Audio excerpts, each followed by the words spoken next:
what does justice look like in America? It's about literal generations of poverty being attacked because people cannot afford their freedom. Almost 500,000 people are sitting in a jail cell tonight, and they haven't been found guilty of any crime. Here, people are actually being held solely because they cannot afford to pay. That's the only reason. This is cash bail.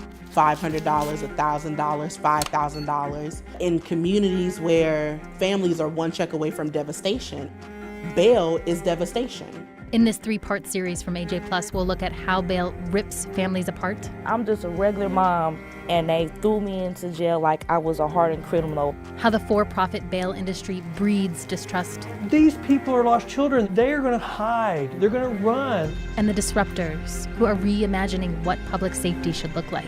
Simply having money does not make you a better human being. It's just purely a wealth-based detention scheme, full stop.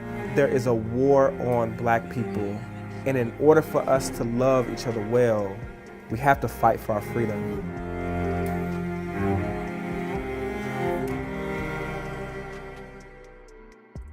In America, we shouldn't have to buy our freedom, but that's exactly what bail forces us to do. Okay, picture this. You're driving down the street. You make an illegal U-turn.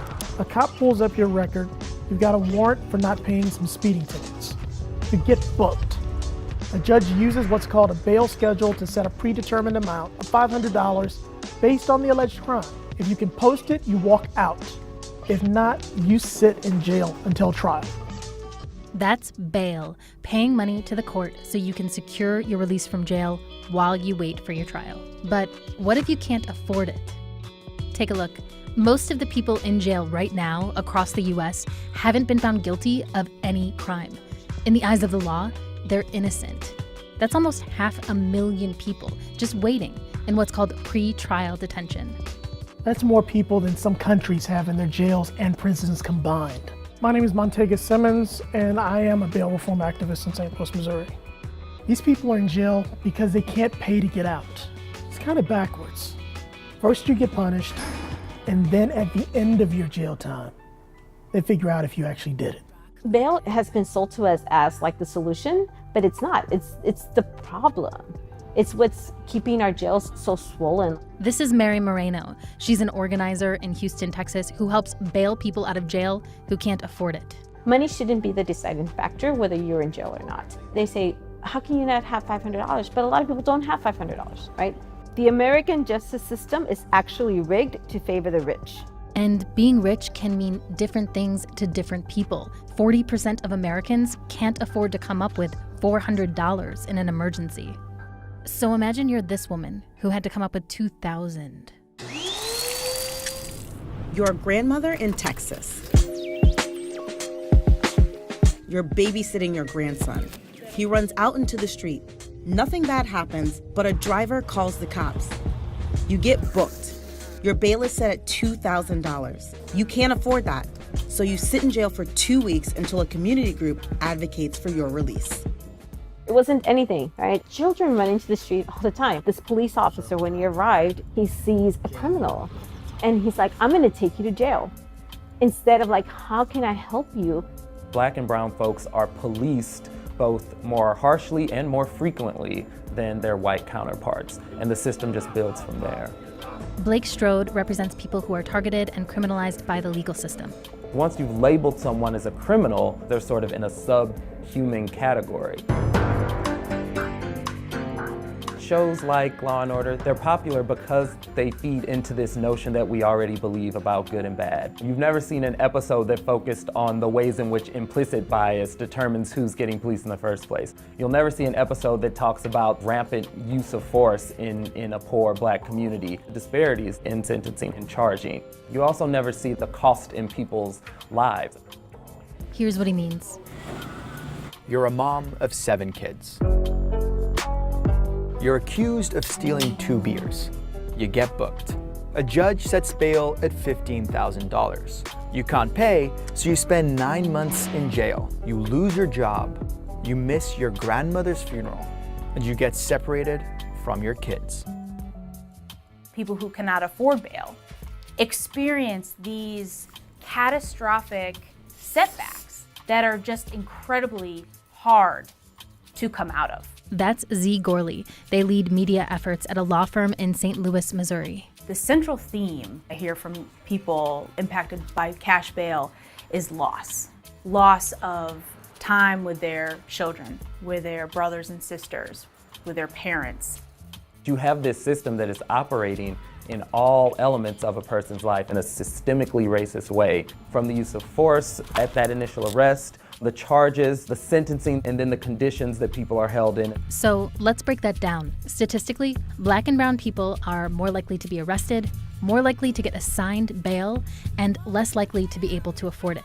And the amount they have to pay can be totally unrealistic. The median bail for a felony is $10,000. The median annual income for someone who's arrested is $19,000. Bail has absolutely nothing to do with the thing we're taught in like grade school, which is that you're innocent until proven guilty. It's just purely a wealth-based detention scheme, full stop. And people will say, oh, they were only there for a few weeks or a few days. In fact, spending just 3 days in jail can actually start to change the legal outcome of cases. You can't help collect evidence. You can't meet with your attorney as often as you may want to or may need to. Pretrial detention can lead people to plead guilty to a crime they didn't commit. Meet Judge Daryl Jordan of Harris County, Texas. He's helping to reform the bail system there. It's a plea bargain system instead of a criminal justice system. Remember, the vast majority of cases in the U.S. never make it to trial. You see, prosecutors know that people just want to go home. When you have to make a decision, do I plead this case and go home or stay here and fight it and risk losing everything that I have, most people are going to take the conviction. In a perfect world, you'd get arrested and tried on the same day. But in reality, it can take so much longer than that. So bondsmen like J.L. McIntyre offer you another way out. The purpose of the bond industry is to make money. Here's how it works. We get a call. Your son was booked. The judge sets bail at $100,000. You sign a contract guaranteeing he'll show up in court. Your bond fee is $10,000. It could be more, it could be less. We get him out of jail. We refer to ourselves as the grease that keeps the wheels of the criminal justice system moving. Ken Good is an attorney for the Texas bail bonds industry. These people are lost children. They need somebody there to hold their hand and explain to them, this is the process.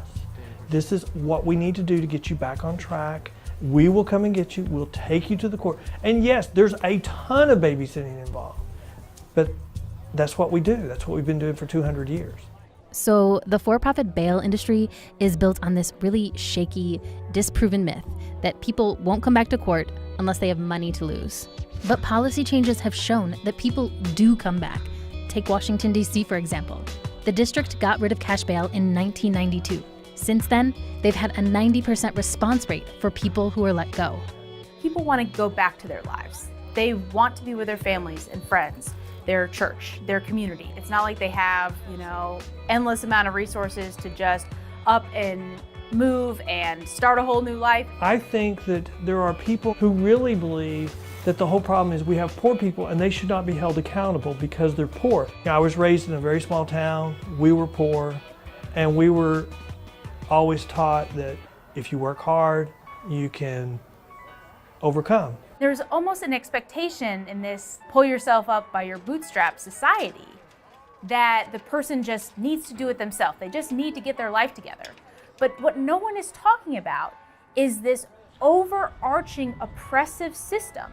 Let's break that cycle. Let's help people. So instead of investing in incarceration, let's invest in mental health and housing and drug addiction recovery. And get this, letting people go is actually so much cheaper than keeping them locked up. Right now, taxpayers in Harris County, Texas spend $87 every day for each inmate behind bars. But to release them with services and reminders about showing back up to court, that costs just 83 cents a day. Instead, we want to criminalize them, lock them up, and throw away the key. And so, jail populations just keep growing. Between 1999 and 2014, the number of people held in jail before trial accounted for 99% of the total growth.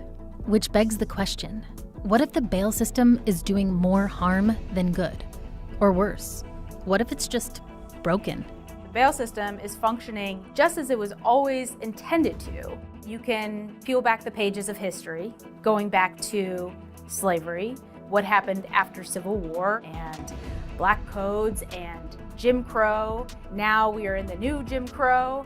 As America continues this struggle for civil rights and for human rights and the movement for Black lives, it's almost like with every push forward, there is a socially conservative push backwards. What are all those waves accomplishing? They are accomplishing the engineering of Black invisibility. We often think about young Black men being the ones behind bars, but women are becoming a critical group who are locked up and forgotten. I lost my apartment, I lost my job, I had to rebuild everything, and I'm still rebuilding. In part 2 of our series, we'll take a look at women whose lives have been irreversibly impacted by the bail system. I just want answers. I want to know why and how the system failed my mother.